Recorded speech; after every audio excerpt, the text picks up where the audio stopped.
అన్నగారు నమస్తే అండి. మీ పేరు? సతీష్ లక్ష్మణ ఆలూరి అన్న. అన్నగారు, ఇప్పుడు కూటమి ప్రభుత్వం అధికారంలోకి వచ్చింది, చంద్రబాబు నాయుడు గారు ముఖ్యమంత్రి అయ్యారు. చంద్రబాబు నాయుడు గారి యొక్క పరిపాలన ఏ రకంగా ఉంది?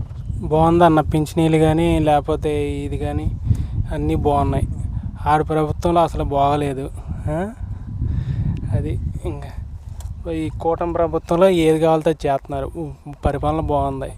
అది అన్న, ఇప్పుడు మన అమరావతి రాజధాని నిర్మాణం కోసం కూటమి ప్రభుత్వం 15,000 కోట్ల రూపాయలు తీసుకొచ్చింది. ఇదివరకు ఏమీ లేదు.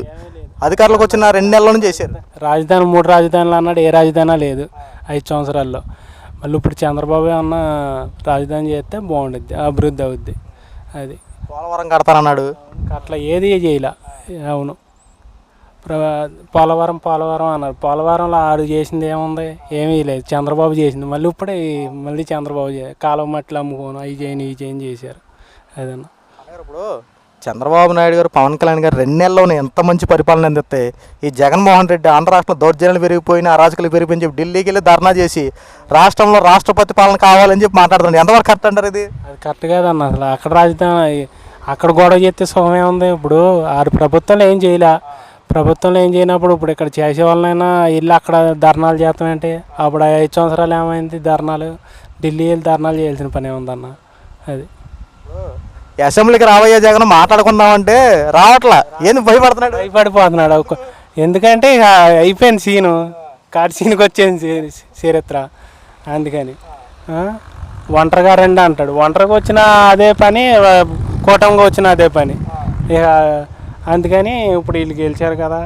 అది ఇప్పుడు ఉచిత ఇసుక అని చెప్పి చంద్రబాబు నాయుడు ఉచిత ఇసుక ఇచ్చారు. వెనకమాల డబ్బులు దోచేసుకుంటారని చెప్పి రకరకాల మాటలు మాట్లాడుతున్నారు. ఇలాంటి వాళ్ళ కోసం మీరు ఏం చెప్పాలనుకుంటారు?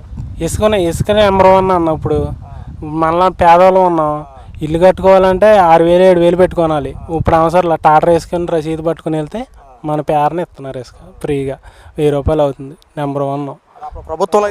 అప్పుడు ప్రభుత్వంలో అయితే ఆడు ఆపనం ఈడు ఆపనం.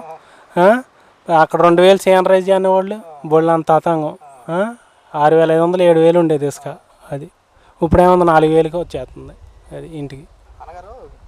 జగన్మోహన్ రెడ్డి ప్రభుత్వంలో మద్యపానం ఉంది కదా, అసలు నాసిరకం ముందు రేట్లు పెంచేసేవాడు, దానివల్ల అనేక మంది చనిపోతున్నారంట. అది ఎంతవరకు నిజమా? ఇది గురించి 2 మాటలు చెప్పండి. నిజమే కదన్న. ఇప్పుడు అది ఆడు సొంత బ్రాండ్లు తయారు చేసుకొని అమ్ముకుంటున్నాడు. ఇప్పుడు అట్ట కాదుగా. చంద్రబాబు ప్రభుత్వంలో ఇదేంటి మొత్తం పాత బ్రాండ్లు మొత్తం తీసుకొస్తున్నాడు. ఇప్పుడు గవర్నమెంట్కి ఇచ్చాడు. గవర్నమెంట్కి ఇచ్చినాక ఇప్పుడు వాళ్ళు అన్న రేట్కేగా. ఇప్పుడు 500 సంపాదించామనుకో, 500లో 300కి ముందుకు పోతే ఇంట్లో ఏమవుతుంది చెప్పు? అది ఇప్పుడు ఇంట్లో 200 300 వస్తే సుఖమేముంది? అది